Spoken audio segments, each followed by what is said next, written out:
అందరికీ నమస్కారం friends. AP రాష్ట్ర వ్యాప్తంగా కూడా అమలయ్యేలాగా ఏపీ ప్రభుత్వం మరో కీలక నిర్ణయం అయితే తీసుకుంది. దానికి సంబంధించిన డీటెయిల్స్ తెలుసుకుందాం. వీడియో పూర్తిగా చూడండి, అలాగే తప్పకుండా లైక్ చేయండి. మరిన్ని అప్డేట్స్ కోసం ఛానల్ని సబ్స్క్రైబ్ చేసుకోండి. ఇంకా వివరాల్లోకి అయితే వెళ్ళిపోదాము.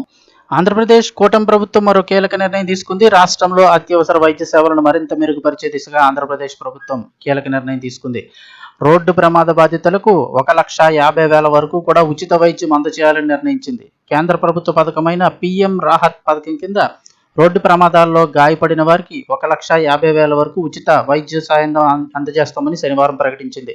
బాధితులకు ఎన్టీఆర్ వైద్య సేవ ట్రస్ట్ నెట్వర్క్ ఆసుపత్రుల్లో ఉచితంగా వైద్యం అందించనున్నారు. ఈ నిర్ణయం అమల్లో భాగంగా ఎన్టీఆర్ వైద్య సేవ ట్రస్ట్లో ప్రత్యేకమైన యూనిట్ ఏర్పాటు చేశారు. రాష్ట్రంలోని 687 ప్రైవేట్ ఆసుపత్రుల్లో వాటితో పాటుగా 17 గవర్నమెంట్ ఆసుపత్రులు కలిపి మొత్తం 704 ఆసుపత్రులకు కూడా ఈ నెట్వర్క్ కిందకు తీసుకొచ్చారు. ఈ పథకం ప్రకారం చూస్తే రోడ్డు ప్రమాదాల్లో గాయపడిన వారికి 7 రోజుల పాటు ఉచిత వైద్యం లేదా 1,50,000 వరకు కూడా ఉచిత వైద్య చికిత్సలు అందజేస్తారు.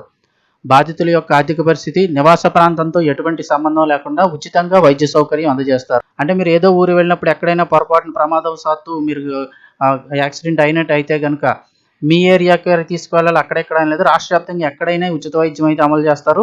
ఇక అలాగే అధికారులకు కూడా ఆదేశించారు. మరోవైపు రోడ్డు ప్రమాద బాధితులను ఆసుపత్రిలో చేర్చుకున్న వెంటనే చికిత్స ప్రారంభించాలని అధికారులు స్పష్టం చేస్తున్నారు. శనివారం రోజున ఈ పథకాన్ని ప్రారంభించిన ఏపీ వైద్య ఆరోగ్య శాఖ మంత్రి సత్యకుమార్ యాదవ్ మోటారు వాహనాల చట్టంలోని నిబంధనలకు అనుగుణంగా ఈ పథకం అమలు చేస్తామన్నారు. జిల్లా కలెక్టర్లు, అధికారులు, ఆసుపత్రి యాజమాన్యాలకు దీనికి సంబంధించిన సూచనలు కూడా జారీ చేసినట్లు వివరించారు. బీమా సంస్థలు లేదా జిల్లా యంత్రాంగం పరిధిలో ఉండేటువంటి ఫైనాన్షియల్ మేనేజ్మెంట్ సిస్టమ్ ద్వారా ఆసుపత్రులకు బిల్లులు అయితే చెల్లింపులు జరుగుతాయని ఆరోగ్య మంత్రి వివరించారు. ప్రతి నెల ప్రమాద బాధితుల వైద్య చికిత్సల కోసం ఎన్టీఆర్ వైద్య సేవల ట్రస్టు 27 కోట్ల వరకు ఖర్చు చేస్తోందని సత్యకుమార్ యాదవ్ వెల్లడించారు. ఇందులో 70% రహదారి ప్రమాదాల కేసులే ఉంటున్నాయన్నారు. మరోవైపు పథకం అమల్లో భాగంగా పోలీసులు, ఆసుపత్రి యాజమాన్యాల సమన్వయం కోసం electronic detailed accident report system తీసుకొచ్చినట్లు మంత్రి వివరించారు. ఆసుపత్రుల ట్రాన్సాక్షన్ మేనేజ్మెంట్ సిస్టమ్ ద్వారా రోగులు ప్రమాదం వివరాలను ఆన్లైన్లో అప్లోడ్ చేయాల్సి ఉంటుందన్నారు. మరోవైపు ఈ పథకం అన్ని రకాల రోడ్డు ప్రమాదాలు, హిట్ అండ్ రన్ కేసులకు వర్తిస్తుందని అధికారులు చెబుతున్నారు. రోడ్డు ప్రమాద బాధితులకు ఆర్థిక భారం కాకుండా సత్వరమే మెరుగైన వైద్య సేవలు లభించేందుకు పీఎం రాహత్ పథకం ఉపయోగపడుతుందని అధికారులు చెబుతున్నారు. ఒకవేళ మీరెళ్లే దారిలో ఎవరికైనా ప్రమాదవశాత్తు గాయపడినట్లయితే ఇమీడియట్గా మీ దగ్గరలో ఉన్న హాస్పిటల్లో చేర్చినట్లయితే కనుక వారికి ఉచిత వైద్యం ప్రభుత్వమే అందజేస్తుంది. దీనికోసం మొత్తం రాష్ట్ర వ్యాప్తంగా 704 ఆసుపత్రులు అయితే అవైలబుల్గా ఉన్నాయి.